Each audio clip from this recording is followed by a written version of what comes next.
What's up, guys? Hoss here. Wanted to pop in and talk about my journey with muscle tension dysphonia and share with you some stretches and exercises that can really give you a lot of relief with your voice. You'd feel a lot more comfortable speaking. Back in 2023, at the end of 2022, I got diagnosed with muscle tension dysphonia. I went to the ear, nose, and throat doctor, and he put a telescope through my nose, down my throat, and he looked and he asked me to do the mum, he. And he said that I have tension in the muscles around my voice. So then he prescribed me muscle relaxing pills, and he was like, if you want to do Botox to relax the muscles. I didn't know Botox was used to relax the muscles. I thought it was just like to remove wrinkles and look younger. But I wanted to find more of the root cause rather than taking pills that have a whole host of side effects that are not good for me. So I researched a lot, and I found that it has a deeper psychological reasoning from childhood. And we develop tension throughout our body because we're humans, because we have a nervous system. And this tension really accumulates in the throat. There's a reason why. Public speaking is more feared than death in some studies. All that fear gets trapped in the throat and it creates tension. And that's what caused me muscle tension dysphonia. And I know some people think that, hey, this is neurological and it's not necessarily psychology, it's just how the brain works for some people. But I want to tell you this. I actually, a couple weeks later, after I got the diagnosis, I went to another ear, nose, and throat doctor. I was just, let me just double check what's going to happen. I was under the insurance. So I was like, let me just check. Actually, I was under insurance, but I paid a lot of money still for both doctor visits. So I went to another doctor, and she put a telescope through my nose, down my throat. She did the whole thing. And she was like, you're fine. You don't have nothing. She said just don't eat a lot of spices and drink lots of water. And she gave me a sheet of paper with things not to eat and things to eat and drink more of. So still, I was really determined to get to the root cause psychologically. And then I came across my mentor, Elliot Hulse, who introduced me to bioenergetics.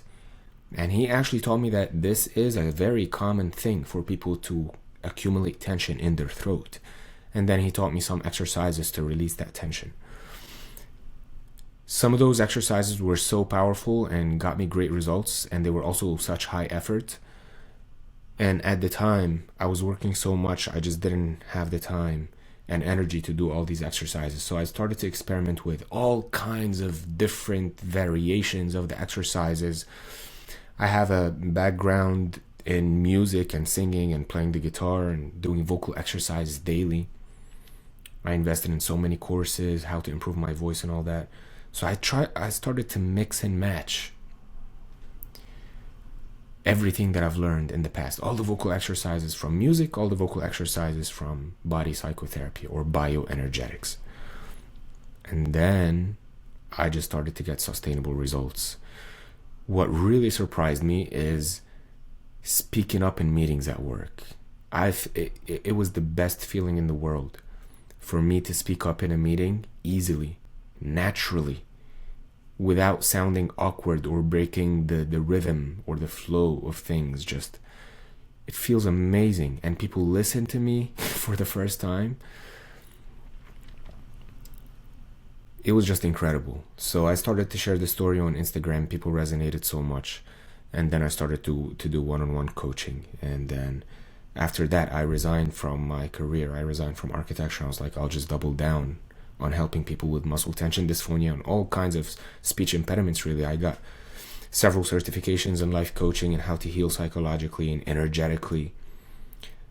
And talked to, I think, over 300 people at this point who has the same struggle with, I won't say that 300 people who have or were diagnosed with muscle tension dysphonia, but I spoke and coached over 300 people who have the symptoms of muscle tension dysphonia.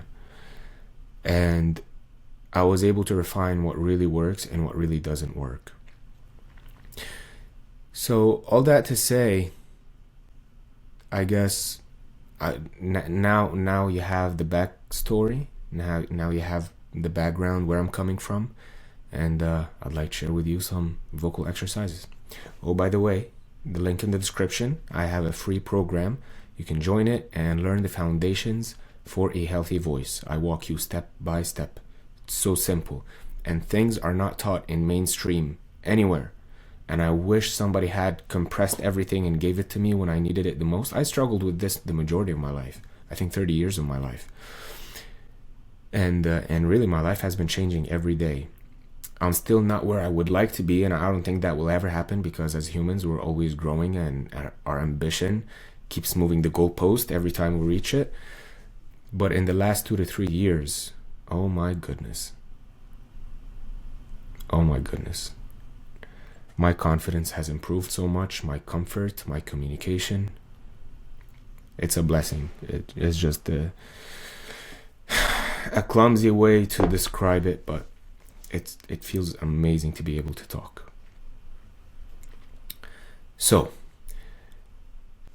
because muscle tension dysphonia is tension in the muscles around the throat, I invite you to begin massaging, pressing down. So you have this big muscle here and this big muscle here, and then you have this sound box, and in between them, see if you can push and notice any tender spots, and breathe.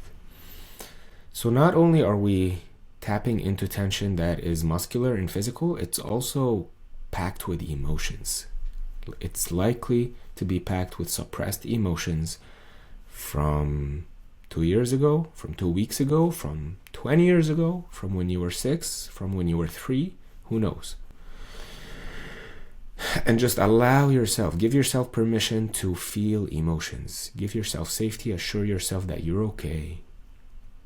This is not woo-woo stuff. This is very important to relax, to signal the nervous system to relax. What controls the muscles is the nerves. It's not that the muscle is tight. It's that the nerves that are controlling these muscles are tight. And the nerves are tight because they don't feel safe. And we're reteaching your voice and your throat to relax and to learn that it's safe to speak. And then if you feel like you want to cough, that's actually a good sign, because coughing releases tension. I'm going to try to find the tender area for me here.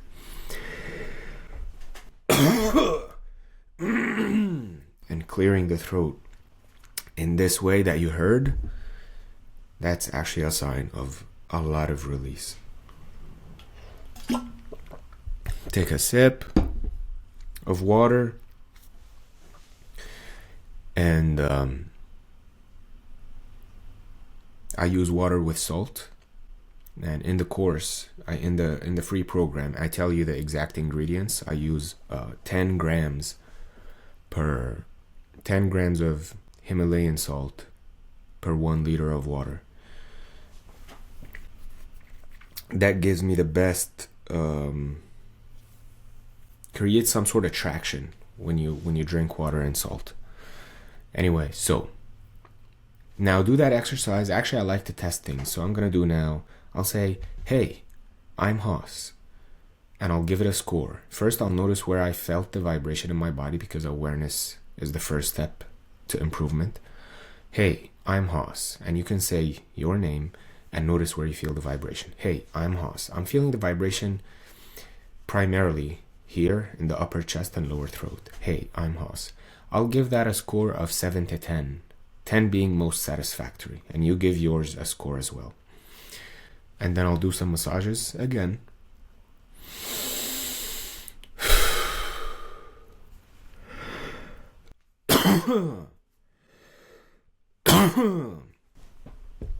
Excuse me if it's too loud, but this is some life-changing stuff here. I wish I had the most annoying video that would help me back in the day, but a lot of people actually on YouTube help me out a lot, and I'm very thankful for them. I wish I can give them all a shout out, but you'll probably know some of them.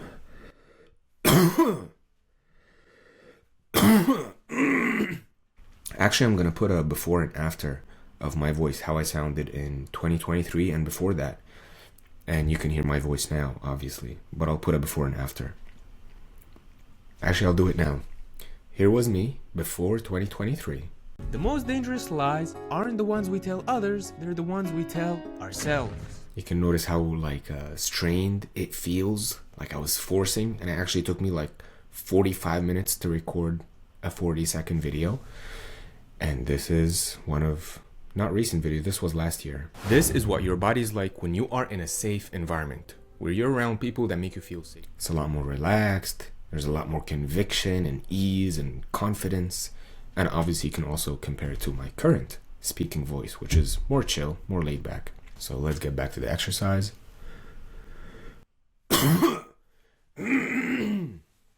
All that release.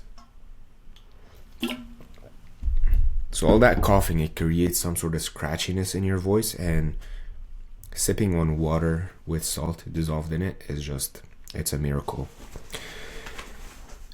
So now I'm going to say, hey, I'm Hoss. Hey, I'm Hoss. I'm actually going to give that a 10. I'll give it a 9.9. 10, 9 point, or 9.9 out of 10.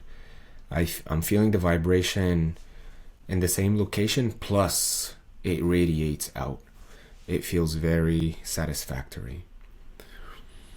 So I wonder what yours, what kind of improvement you felt. If nothing, let me know in the comments. We'll have a discussion. If you did feel an improvement, please let me know in the comments and we'll celebrate. Everything counts. Every little bit counts. I like to say your voice is the primary tool for communicating, for influencing, and for leading. And it's so important to pay attention to it. It's a very worthwhile endeavor. Okay, what else I'd like to share with you that can be helpful? Let's do some breath holds. So recently I got certified as a breathwork practitioner. I worked with Soma IQ, or somatic breathwork. It's an absolutely amazing team. Went through a 3 months certification, met amazing people. And it helped me actually, even though it was not focused on the voice, I took all the knowledge and practiced it on myself and on other people. And it does miracles for the voice. So I invite you to sit comfortably. Take 5 deep breaths into your belly. Release. Second breath. Release. Third. Release. Fourth. Release. And the 5th breath, make it the biggest one, and hold it on the inhale. Hold your breath in. And locate the pressure in your throat. Allow your mind to go on a mystical journey, because that happens quite often. Turn off your mind and allow your throat to soften.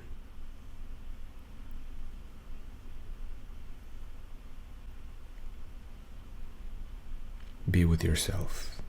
Become still with yourself. I'm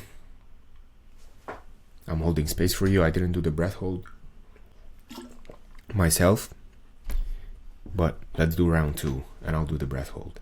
So let's take 3 deep breaths for the sake of the video. Second. Third.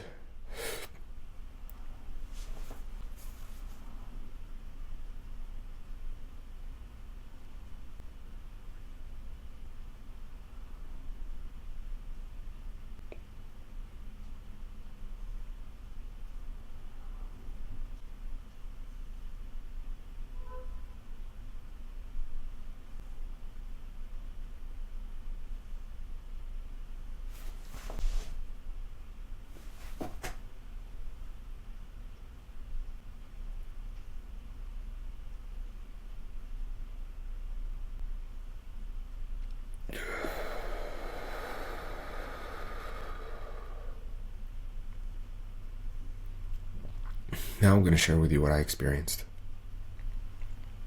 I feel like my whole body got reset, my whole nervous system, my brain.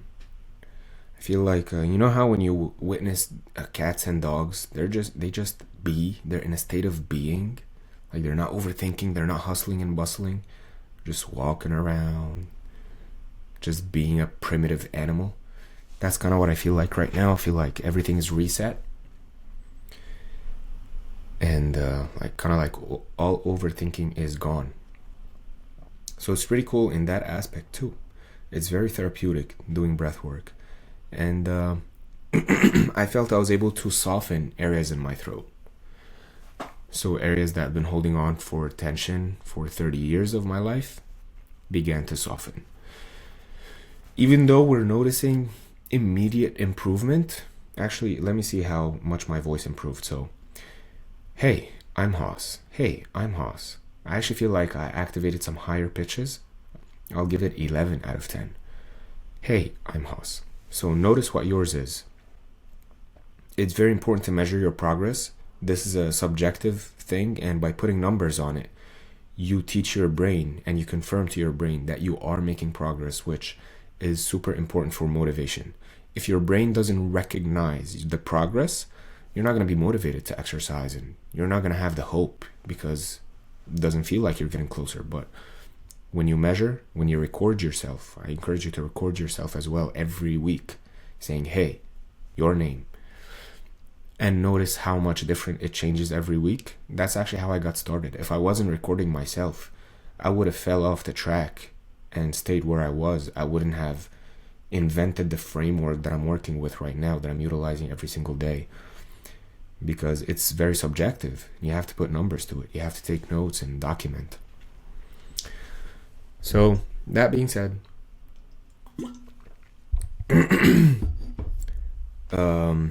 breath holds are very important, very powerful.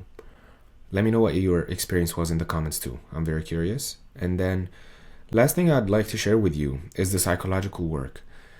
I hit so many plateaus doing the vocal exercises. Oh my goodness. It's ridiculous how many plateaus I hit. This journey got very frustrating for me at many points. And every time I get frustrated and I try to figure things out, I reach another level in vocal freedom and vocal comfort. And one of the keys that allowed me to continue to progress is doing psychological work. A very hard period of my life, I think last year, I was working a very demanding job. And because of that, I hired a coach to work with twice a week, which is almost unheard of. Twice a week is a lot. Like usually the typical process is once a week you meet with your coach and you do deep healing work and you take a week to integrate. I was doing twice a week, and that really took my voice to a whole new level. He was not a voice coach. He was one of my best friends. He's a very good life coach, a powerful healer. He would hold space for me, and he would allow me to go very deep within my psyche and reparent younger parts of me and notice tension in my body. And I would examine what this tension means. But you have to do this at a deeper state. On the cognitive level, this doesn't make sense, but on the unconscious, deeper level, that's where true transformation happens. And that's where my voice released the most. There was like so much darkness and tightness deep in my throat, and I was able to release it psychologically first, and then I used the vocal exercises to kind of like clean things up, to power through, to bulldoze through the tension and remove the remnants. But the dynamite that exploded everything, I'm giving a metaphor of when you're trying to get gold out of a mountain. Like you can use a chisel and a hammer, get some rocks and take some gold out of it. Or you can use a bulldozer and get more rocks and more gold. You can also use a dynamite. Explode the whole freaking mountain and get a lot of gold. So doing that psychological work for me was the dynamite. And then I did the vocal exercises to kind of clean things up and to go through with other tools to get that goal, to get that vibrant voice that we all have, we were all born with. The first thing we did when we were born as babies, we cried loud, uninhibited, most of us, as far as I know. And as children, you see children running around, they're screaming so high pitched, like so uninhibited. But then as we get older, we develop that tension, that armoring. We have to be socialized, we have to be civil individuals, civil citizens of the society. So we start to become self-conscious, and then we lose tonalities, we become more monotone, so on and so forth. So deep psychological work is very powerful. In the program, in the free program, I give you also like a 5-minute exercise, a demo that I do with a volunteering client to be shared publicly. And I got, people told me great stuff about this little video, even though it was done a long time ago. So I think that's enough rambling for one video. I appreciate you sticking around. I'm looking forward to helping you more. I'll put a video here. So we did a lot of vocal exercises. I'm going to give you a more psychological healing video here that people told me it really helped them. Much love to you. Does your voice clamp up when you're ordering food in a restaurant? Maybe you're hanging out with your family and friends.